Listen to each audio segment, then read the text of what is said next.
Konec oktobra in v začetku novembra nas poleg množice volitev čaka tudi kar nekaj prazničnih dni.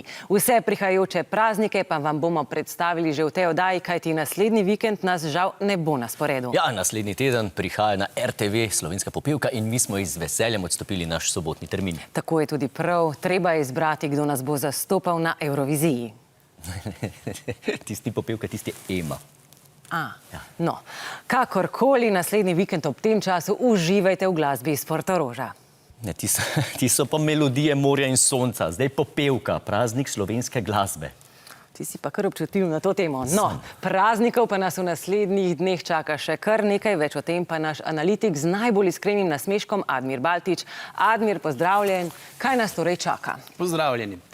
Že jutri v nedeljo nas čaka tako imenovani praznik demokracije. Potem pa konec tedna super praznični podaljšan vikend. Za večino Slovencev najbolj sveti od vseh vikendov. Tako je, da bi bil vsak ponedeljek od zdaj naprej torek. Admir, izvoli.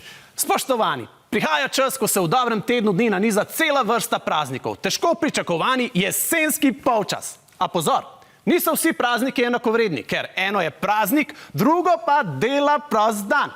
Naprimer, že v torek 25. oktobra, dan suverenosti, je praznik. Na ta dan je zadnji jugoslovanski vojak zapustil našo državo. Zanimivo naključje, na ta isti dan naši južni sosedje praznujejo dan prostosti, saj v tem času hrvaške kampe zapusti zadnji slovenski pavšalist. A nič od tega Slovencev v resnici ne zanima, ker pač mora na ta dan v službo.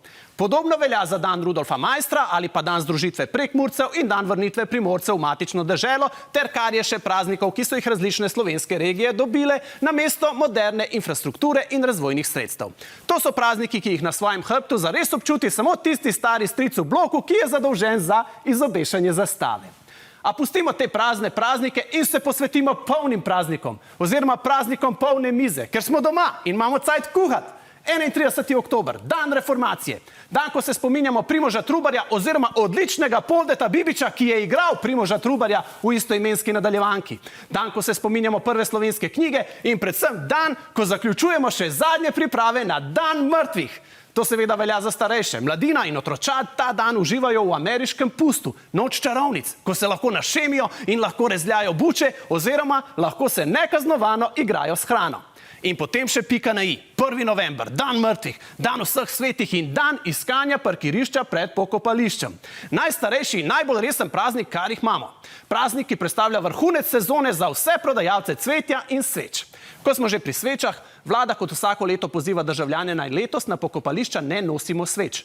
Ker pa se vlada zaveda, da tega poziva kot vsako leto nihče ne bo upošteval, nas hkrati opozarja, naj jih vsaj ne prižigamo. Temveč si jih raje prihranimo za božične praznike, ker nihče zares ne ve, kako bo to zimo z elektriko.